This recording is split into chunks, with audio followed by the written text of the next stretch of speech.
You can't see the road. That's the first thing that breaks a driver at Bathurst. For half a second at the top of the mountain, the car is pointed at nothing but open sky, no tarmac, no apex, no horizon, just blue. Then gravity grabs you.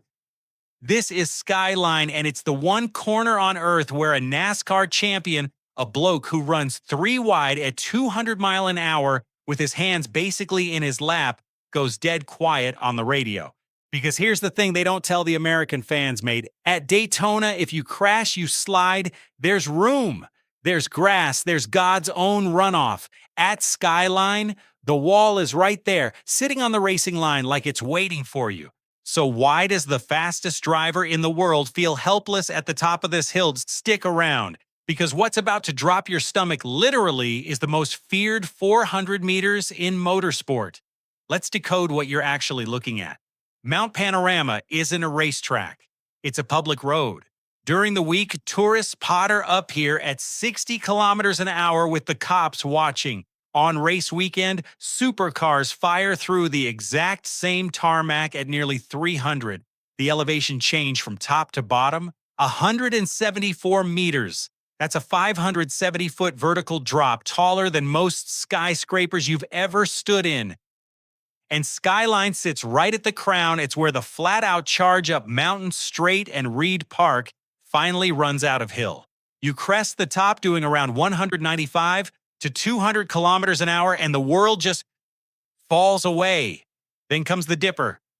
Struth. This is where the gradient hits 1 in 6. 1 in 6. To put that in plain terms, that's a hillside so steep you'd struggle to walk down it without jogging, and these cars are diving into it at speed, blind, with a concrete wall on the exit hemming them in like a funnel. Now, American fans, you love the Charlotte Roval, right? Fair enough, it's technical.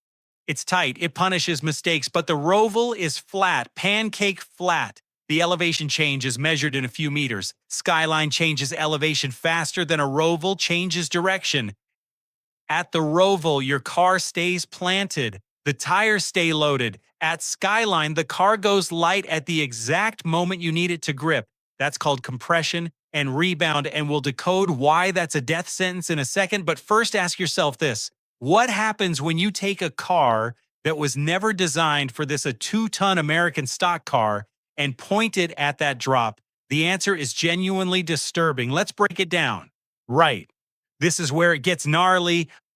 A NASCAR Cup car, the current Next Gen, weighs in at roughly 3,400 pounds. That's over 1,540 kilos. It's a brick, a beautifully engineered brick, built for one job, turning left fast on a banked oval. A Gen 3 supercar, around 2,940 pounds, and nearly 500 pounds lighter.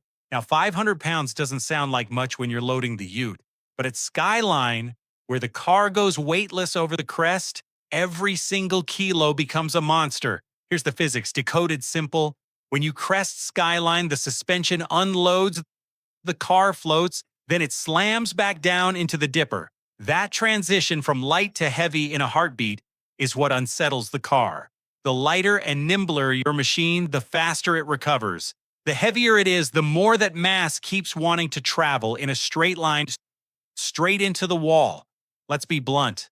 A next-gen stock car on its oval setup, dropping into the dipper, it would wash wide. The front tires, Goodyear's built for constant left load, not violent direction change, would give up. That's understeer. The nose plows straight on, and with a wall right there, there's no plowing your way out of that one, mate. Then there's braking. This is the killer detail nobody talks about. The NASCAR Next Gen car is notorious among its own drivers for having a short, brutal braking zone on road courses. The car's just not built to shed speed and change direction at the same time. Bathurst demands both constantly with zero margin. A supercar sheds speed, rotates, and fires out the other side. It dances. A stock car, it stops like a fridge falling off a truck, effective on the flat. Terrifying on a 1 in 6 plunge, and forget aero saving the day. Over a blind crest, the air under the car changes instantly. Downforce spikes, then vanishes. A car tuned for smooth banking loses its grip window at the worst possible moment, right as it goes light at the top of the mountain. So here's the uncomfortable truth. Skyline doesn't care about horsepower. It doesn't care about your championship rings. It cares about weight, balance, and nerve, which brings us to the only bloke who's mastered both worlds. Shane Van Gisbergen, SVG three-time Bathurst 1000 winner, 2020, 2022, 2023, three-time Supercars champion, and now the man who stunned the entire American establishment by winning a NASCAR Cup race on debut on a street course from nowhere. Think about what that actually means. This is a driver who grew up taming the mountain, a track that punishes hesitation with concrete. He learned car control in a place where lifting at the wrong moment breaks your legs. Not a metaphor. It literally happens. Ask Chaz Mostert. In 2015 qualifying, the defending champ clipped the wall on the fast run down toward Forest's Elbow at the bottom of the mountain. He walked away with a broken leg and a fractured wrist. That crash was so violent it forced real conversations about safety on this circuit. And that's the environment that forged SVG. That's the school of hard knocks that produced the reflexes NASCAR now can't stop talking about. Look, breaking down the physics of a corner, most channels won't even attempt take serious digging. If you're getting value from decoding what actually separates these two worlds, do us a favor and smash that subscribe button. It's the fuel that lets us keep pulling this stuff apart for you. Cheers, legends. Now here's the spicy bit. SVG's transition hasn't all been smooth handshakes and podiums. His run-ins with American racer Austin Hill got heated enough that NASCAR officials hauled both of them into the hauler and told them flat out to knock it off. Why does that matter? Because it proves SVG isn't just a road course tourist. He arrived, he won it, and he started rattling the establishment enough to spark genuine rivalries. That's not a guest. That's a threat. The mountain didn't just teach him to be fast, it taught him to be fearless. And that's the one thing you can't buy in a setup sheet. So the real question isn't whether a Supercars ace can adapt to NASCAR. SVG answered that. The question is whether it works the other way. Here's the verdict. Skyline is the great equalizer. It doesn't matter how much money's in your engine or how many trophies sit on your shelf. That blind drop strips a driver down to raw instinct. It exposes hesitation. It punishes weight. It rewards only the brave. Which leaves us with the debate that's going to blow up the comments.